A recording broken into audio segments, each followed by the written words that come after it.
अगर तुम्हारा भी ईमेल डार्क वेब पे लीक हो गया तो तुम एकदम सही वीडियो पे आए हो। इस वीडियो में मैं तुम्हें बताऊंगा कैसे तुम अपने जीमेल को सिक्योर कर सकते हो ताकि वो डार्क वेब पे लीक ना हो जाए।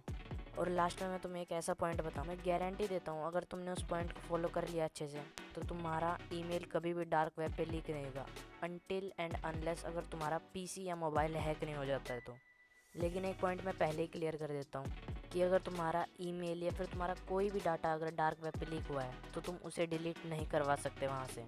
और खुद गूगल भी ये बात कंफर्म कर देता है। यहाँ पे तुम क्लियरली देख सकते हो कि गूगल खुद बता रहा है कोई सेंट्रल एजेंसी ही नहीं है जो तुम्हारा डाटा डिलीट करवा दे वहाँ से। लेकिन तुम अपने डाटा को सिक्योर करने के लिए उसका पासवर्ड वगैरह चेंज कर सकते हो, उसकी सिक्योरिटी टाइट करने के लिए 2 फैक्टर ऑथेंटिकेशन ऑन कर सकते हो, अपने बाकी के जीमेल उसके साथ लिंक कर सकते हो ताकि हैक होने पे तुम उसे ईजिली रिकवर कर पाओ।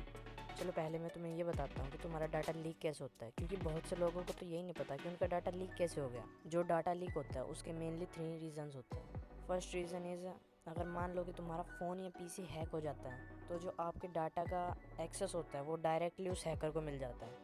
Second reason is third party app and websites. जो थर्ड पार्टी ऐप और वेबसाइट्स होती हैं जिन पे आप ऐसे ही आंख बंद करके लॉगिन कर देते हो, अपना कोई भी इंफॉर्मेशन डाल देते हो, ये आपकी सबसे बड़ी गलती होती है। क्योंकि थर्ड पार्टी वेबसाइट्स की कोई गारंटी नहीं ले सकते आप कि वो आपके डेटा को लीक नहीं करेंगी।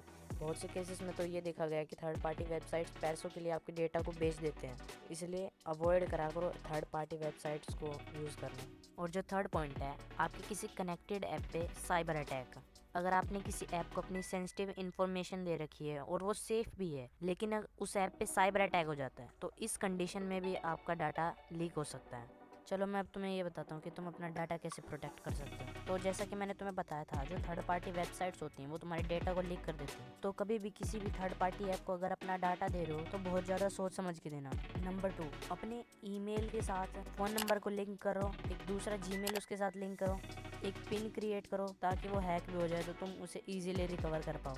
Third point is use temporary email. अगर टेम्पररी ईमेल यूज़ करोगे तो तुम्हारी इन्फॉर्मेशन भी लीक नहीं होगी और तुम थर्ड पार्टी ऐप्स को यूज़ भी कर पाओगे।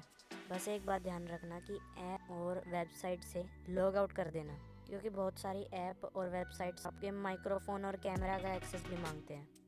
फोर्थ पॉइंट इज़, अगर आपके फ़ोन में कोई हार्मफुल ऐप है और आपने उसे डिलीट कर दिया है तो इससे अगर आपको उस ऐप से सच में छुटकारा पाना है तो सेटिंग में जाके गूगल प्ले पे क्लिक करके कनेक्टेड ऐप्स पे जाके उस ऐप को वहाँ से रिमूव कर दो। और जो फाइनल पॉइंट है वो है, जो तुम्हारा सबसे ज़्यादा मेन ईमेल है उसको कहीं पे भी यूज़ मत करो, किसी भी ऐप के अंदर मत डालो, किसी भी वेबसाइट को उसके साथ कनेक्ट मत करो। इंस्टेड ऑफ इट एक दूसरा ईमेल बनाओ जिससे वो पहले वाले ईमेल की इन्फॉर्मेशन लीक ही नहीं होगी अगर तुम्हारा फ़ोन या पीसी हैक नहीं हो जाता है तो। सो ये थे कुछ पॉइंट्स जिनका तुम ध्यान रखोगे तो तुम्हारी इन्फॉर्मेशन लीक नहीं होगी। और अगर तुमने इस वीडियो का फर्स्ट पार्ट नहीं देखा है तो तुम जाके देख सकते हो मेरे चैनल पे कि तुम कैसे चेक कर सकते हो कि तुम्हारा डाटा कहीं डार्क वेब पे तो लीक नहीं हो गया।